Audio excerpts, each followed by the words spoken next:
RI pernah dirayu, begini kabar jet tempur siluman umat muslim Turki.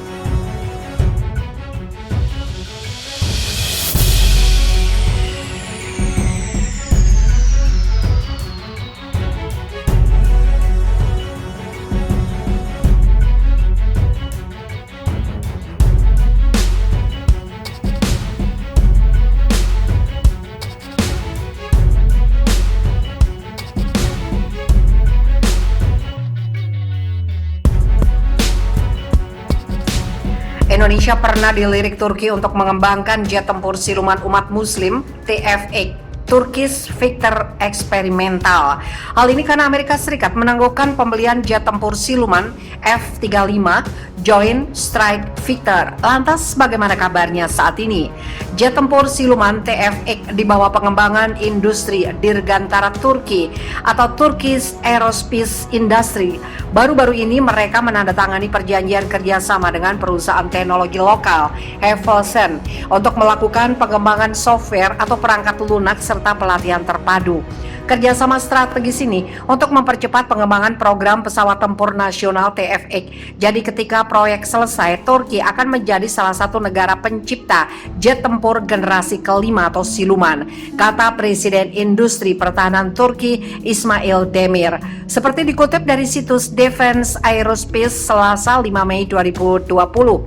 Ia mengungkapkan TFX akan menjadi jet tempur siluman yang menggabungkan kemampuan superioritas udara dengan kemampuan serangan darat tambahan serta siap terbang di semua cuaca.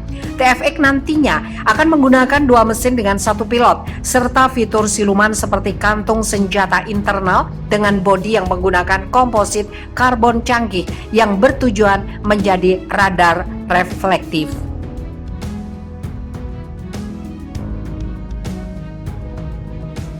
Jet tempur TFX tampil dengan 2 mesin 12 ton serta mampu beroperasi pada ketinggian maksimum 16,76 km.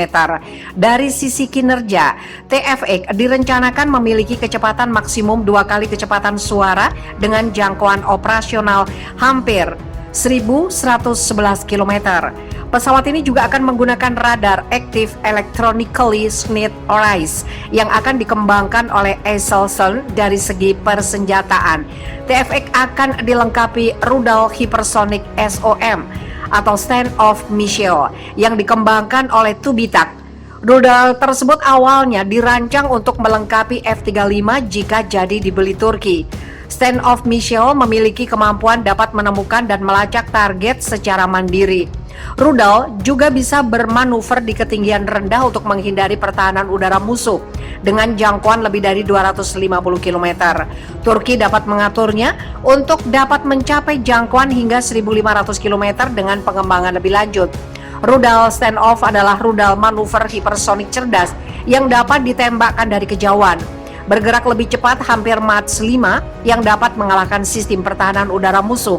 Jet tempur siluman TFX memiliki panjang 21 meter dan lebar sayap 14 meter yang besar.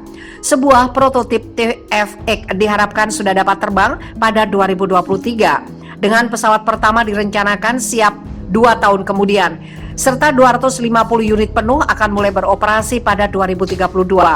Pesawat itu direncanakan untuk menggantikan jet tempur F-16 Fighting Falcon buatan Amerika Serikat untuk Angkatan Udara Turki. Dihambat Amerika Serikat, kendati percaya diri akan menjadi negara muslim pertama membuat jet tempur siluman, namun pada kenyataannya Turki mendapat hambatan dari Amerika Serikat dan sekutunya.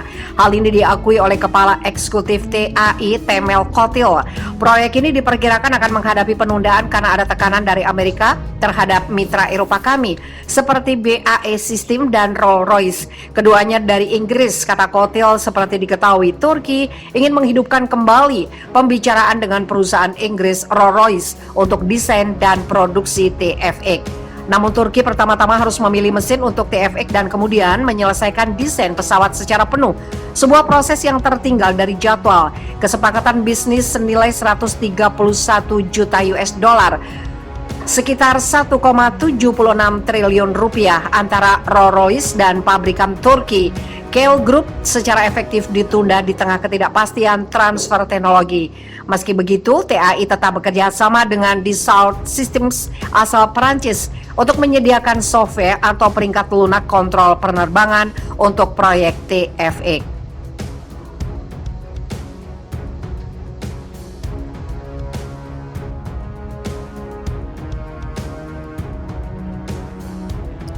Penyelidik HAM PBB pendudukan Israel kejahatan perang. Penyelidik hak asasi manusia PBB di wilayah Palestina yang diduduki Michelle Ling menilai permukiman liar Israel di tepi barat merupakan kejahatan perang. Dia menyerukan komunitas internasional untuk menjelaskan kepada Israel bahwa pendudukan ilegal tidak dapat bebas begitu saja. Ling berbicara pada sesi Dewan HAM PBB di Jenewa, Jumat 9 Juli. Sesi itu diboikot oleh Israel yang tidak mengakui mandatnya atau bekerja sama dengannya. Saya menyimpulkan bahwa pemukiman Israel merupakan kejahatan perang, kata Ling seperti dikutip laman Middle East Monitor Sabtu 10 Juli. Saya menyampaikan kepada Anda bahwa temuan ini memaksa komunitas internasional untuk menjelaskan kepada Israel bahwa pendudukan ilegalnya dan penentangnya terhadap hukum internasional dan opini internasional dapat dan tidak akan lagi bebas konsekuensi, ujarnya menegaskan. Ling sebelumnya menyebut penggunaan hukum kolektif oleh Israel yang menurutnya dapat terlihat paling mencolok dalam 15 tahun penutupan Gaza. Kini rakyat di sana menderita ekonomi yang benar-benar runtuh, infrastruktur yang hancur, dan sistem layanan sosial yang nyaris tidak berfungsi. Dia juga mengkritik kebijakan berkelanjutan Israel untuk menghancurkan rumah-rumah Palestina yang berkontribusi pada suasana kebencian dan pembalasan.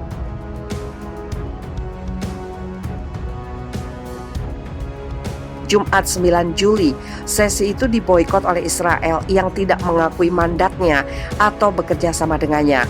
Saya menyimpulkan bahwa pemukiman Israel merupakan kejahatan perang, kata Ling seperti dikutip laman Middle East Monitor Sabtu 10 Juli.